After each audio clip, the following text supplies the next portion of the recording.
ओम श्री सद्गुरुवे नमः। ओम नमो भगवते वासुदेवाय। अथ चतुर्थो अध्याय। हिरण्यकशिपु के अत्याचार और प्रहलाद के गुणों का वर्णन। नारद जी कहते हैं, युधिष्ठिर, जब हिरण्यकशिपु ने ब्रह्मा जी से इस प्रकार के अत्यंत दुर्लभ वर मांगे, तब उन्होंने उसकी तपस्या से प्रसन्न होने के कारण उसे वे वर दे दिए। ब्रह्मा जी ने कहा, बेटा, तुम जो वर मुझसे मांग रहे हो वे जीवों के लिए बहुत ही दुर्लभ है, परंतु दुर्लभ होने पर भी मैं तुम्हें वे सब वर दिए देता हूँ। नारद जी कहते हैं, ब्रह्मा जी के वरदान कभी झूठे नहीं होते, वे समर्थ एवं भगवद रूप ही है। वरदान मिल जाने के बाद हिरण्यकशिपु ने उनकी पूजा की। तत्पश्चात प्रजापतियों से अपनी स्तुति सुनते हुए वे अपने लोक को चले गए। ब्रह्मा जी से वर प्राप्त करने पर हिरण्यकशिपु का शरीर सुवर्ण के समान कांतिमान एवं हृष्टपुष्ट हो गया। वह अपने भाई की मृत्यु का स्मरण करके भगवान से द्वेष करने लगा। उस महादैत्य ने समस्त दिशाओं, तीनों लोकों तथा देवता, असुर, नरपति, गंधर्व, गरुड़, सर्प, सिद्ध, चारण, विद्याधर, ऋषि, पितरों के अधिपति, मनु, यक्ष, राक्षस, पिशाचराज, प्रेत, भूतपति एवं समस्त प्राणियों के राजाओं को जीतकर अपने वश में कर लिया। यहाँ तक कि उस विश्व विजयी दैत्य ने लोकपालों की शक्ति और स्थान भी छीन लिए। अब वह नंदन वन आदि दिव्य उद्यानों के सौंदर्य से युक्त स्वर्ग में ही रहने लगा था। स्वयं विश्वकर्मा का बनाया हुआ इंद्र का भवन ही उसका निवास स्थान था। उस भवन में तीनों लोकों का सौंदर्य मूर्तिमान होकर निवास करता था। वह सब प्रकार की संपत्तियों से संपन्न था। उस महल में मूंगे की सीढ़ियाँ, पन्ने की गच्चे, स्फटिक मणि की दीवारें, वैदूर्य मणि के खंभे और माणिक की कुर्सियाँ थी। रंग बिरंगे चंदोवे तथा दूध के फेन के समान शैयाएं, जिन पर मोतियों की झालरें लगी हुई थी, शोभायमान हो रही थी। सर्वांग सुंदरी अप्सराएं अपने नुपुरों से रुनझुन ध्वनि करती हुई रत्नमय भूमि पर इधर उधर टहला करती थी और कहीं कहीं उसमें अपना सुंदर मुख देखने लगती थी। उस महेंद्र के महल में महाबली और महामनस्वी हिरण्यकशिपु सब लोकों को जीतकर सबका एक छत्र सम्राट बनकर बड़ी स्वतंत्रता से विहार करने लगा। उसका शासन इतना कठोर था कि उससे भयभीत होकर देव दानव उसके चरणों की वंदना करते रहते थे। युधिष्ठिर, वह उत्कट गंध वाली मदिरा पीकर मतवाला रहा करता था। उसकी आंखें लाल लाल और चढ़ी हुई रहती। उस समय तपस्या, योग, शारीरिक और मानसिक बल का वह भंडार था। ब्रह्मा, विष्णु और महादेव के सिवा और सभी देवता अपने हाथों में भेंट ले लेकर उसकी सेवा में लगे रहते। जब वह अपने पुरुषार्थ से इंद्रासन पर बैठ गया, तब युधिष्ठिर, विश्वावसु, तुम्बरु तथा हम सभी लोग उसके सामने गान करते थे। गंधर्व, सिद्ध, ऋषिगण, विद्याधर और अप्सराएं बार बार उसकी स्तुति करती थी। युधिष्ठिर, वह इतना तेजस्वी था कि वर्णाश्रम धर्म का पालन करने वाले पुरुष जो बड़ी बड़ी दक्षिणा वाले यज्ञ करते, उनके यज्ञों की आहुति वह स्वयं छीन लेता। पृथ्वी के सातों द्वीपों में उसका अखंड राज्य था। सभी जगह बिना ही जोते बोए धरती से अन्न पैदा होता था। वह जो कुछ चाहता अंतरिक्ष से उसे मिल जाता तथा आकाश उसे भांति भांति की आश्चर्यजनक वस्तुएं दिखा दिखा कर उसका मनोरंजन करता था।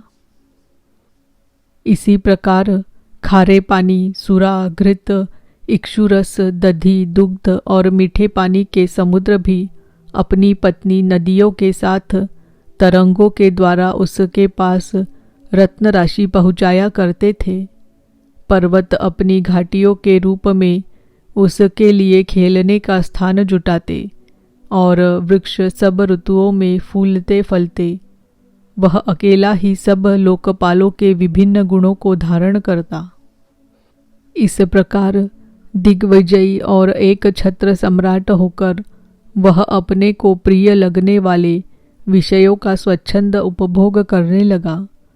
परंतु इतने विषयों से भी उसकी तृप्ति न हो सकी, क्योंकि अंततः वह इंद्रियों का दास ही तो था।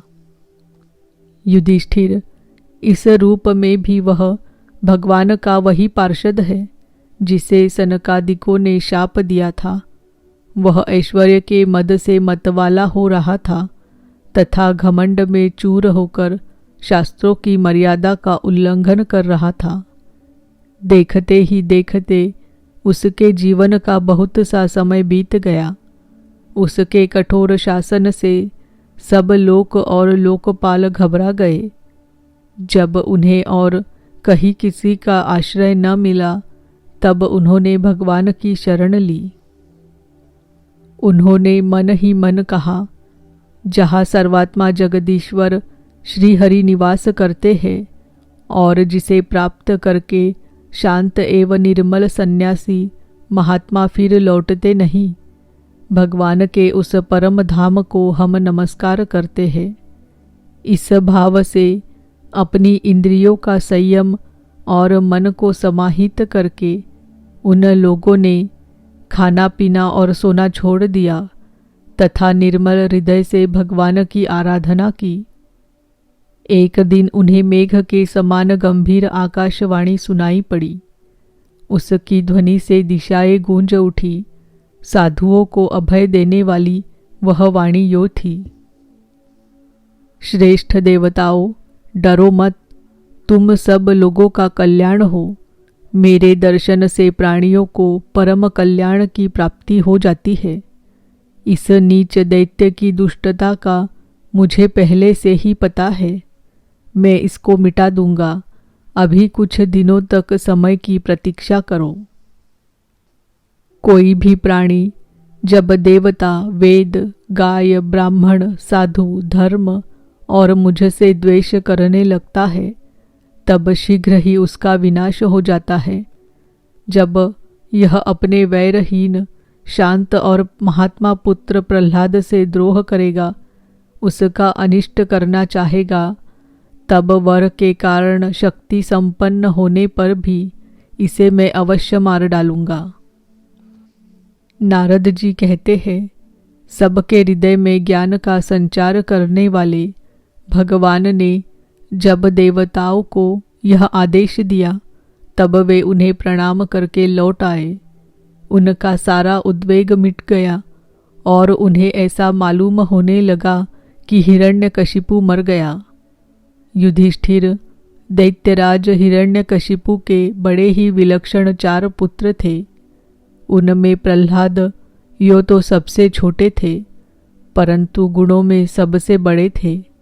वे बड़े संत सेवी थे, ब्राह्मण भक्त, सौम्य स्वभाव, सत्य प्रतिज्ञ एवं जितेंद्रिय थे तथा समस्त प्राणियों के साथ अपने ही समान समता का बर्ताव करते और सबके एकमात्र प्रिय और सच्चे हितैषी थे। बड़े लोगों के चरणों में सेवक की तरह झुककर रहते थे। गरीबों पर पिता के समान स्नेह रखते थे।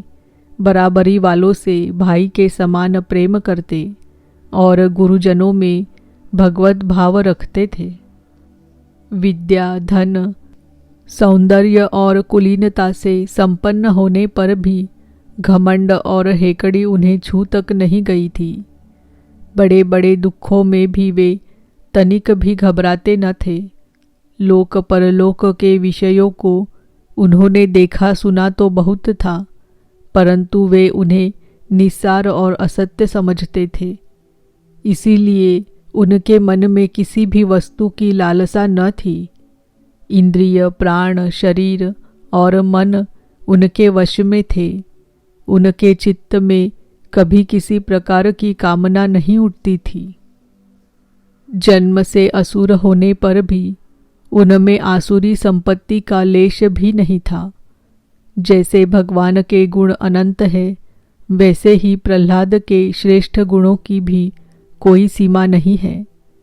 महात्मा लोग सदा से उनका वर्णन करते और उन्हें अपनाते आए हैं, तथापि वे आज भी जो के त्यों बने हुए हैं।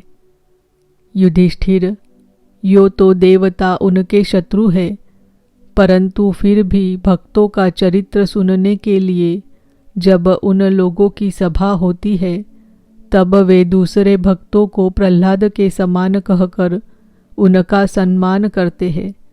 फिर आप जैसे अजात शत्रु भगवत भक्त उनका आदर करेंगे, इसमें तो संदेह ही क्या है। उनकी महिमा का वर्णन करने के लिए अगणित गुणों के कहने सुनने की आवश्यकता नहीं। केवल एक ही गुण भगवान श्री कृष्ण के चरणों में स्वाभाविक जन्मजात प्रेम उनकी महिमा को प्रकट करने के लिए पर्याप्त है। युधिष्ठिर, प्रहलाद बचपन में ही खेल कूद छोड़कर भगवान के ध्यान में जड़वत तन्मय हो जाया करते। भगवान श्री कृष्ण के अनुग्रह रूप ग्रह ने उनके हृदय को इस प्रकार खींच लिया था कि उन्हें जगत की कुछ सुध बुद्ध ही न रहती। उन्हें ऐसा जान पड़ता कि भगवान मुझे अपनी गोद में लेकर आलिंगन कर रहे हैं। इसीलिए उन्हें सोते बैठते, खाते पीते, चलते फिरते और बातचीत करते समय भी इन बातों का ध्यान बिल्कुल न रहता। कभी कभी भगवान मुझे छोड़कर चले गए, इस भाव में उनका हृदय इतना डूब जाता कि वे जोर जोर से रोने लगते। कभी मन ही मन उन्हें अपने सामने पाकर आनंदोद्रेक से ठठाकर हंसने लगते। कभी उनके ध्यान के मधुर आनंद का अनुभव करके जोर से गाने लगते। वे कभी उत्सुक हो बेसुरा चिल्ला पड़ते, कभी कभी लोक लज्जा का त्याग करके प्रेम में छक कर नाचने भी लगते थे। कभी कभी उनकी लीला के चिंतन में इतने तल्लीन हो जाते कि उन्हें अपनी याद ही न रहती, उन्हीं का अनुकरण करने लगते। कभी भीतर ही भीतर भगवान का कोमल संस्पर्श अनुभव करके आनंद में मग्न हो जाते और चुपचाप शांत होकर बैठ रहते। उस समय उनका रोम रोम पुलकित हो उठता। अध खुले नेत्र अविचल प्रेम और आनंद के आंसुओं से भरे रहते। भगवान श्री कृष्ण के चरण कमलों की यह भक्ति अकिंचन भगवत प्रेमी महात्माओं के संग से ही प्राप्त होती है।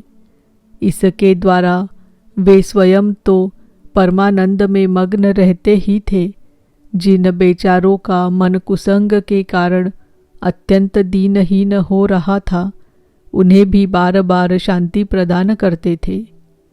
युधिष्ठिर, प्रहलाद भगवान के परम प्रेमी भक्त, परम भाग्यवान और ऊंची कोटि के महात्मा थे। हिरण्यकशिपु ऐसे साधु पुत्र को भी अपराधी बतलाकर उनका अनिष्ट करने की चेष्टा करने लगा। युधिष्ठिर ने पूछा, नारद जी, आपका व्रत अखंड है। अब हम आप से यह जानना चाहते हैं कि हिरण्यकशिपु ने पिता होकर भी ऐसे शुद्ध हृदय महात्मा पुत्र से द्रोह क्यों किया।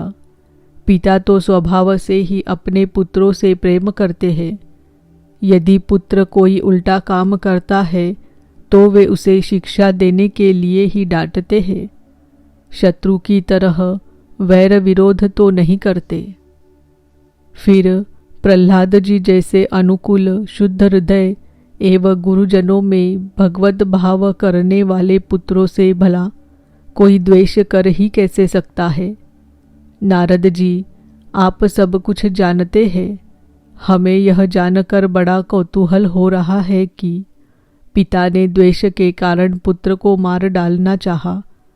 आप कृपा करके मेरा यह कुतूहल शांत कीजिए। इति श्रीमद्भागवते महापुराणे पारमहंस्याम संहितायां सप्तमस्कन्धे प्रह्लादचरिते चतुर्थो अध्याय। ओम नमो भगवते वासुदेवाय। ओम नमो भगवते वासुदेवाय। ओम नमो भगवते वासुदेवाय।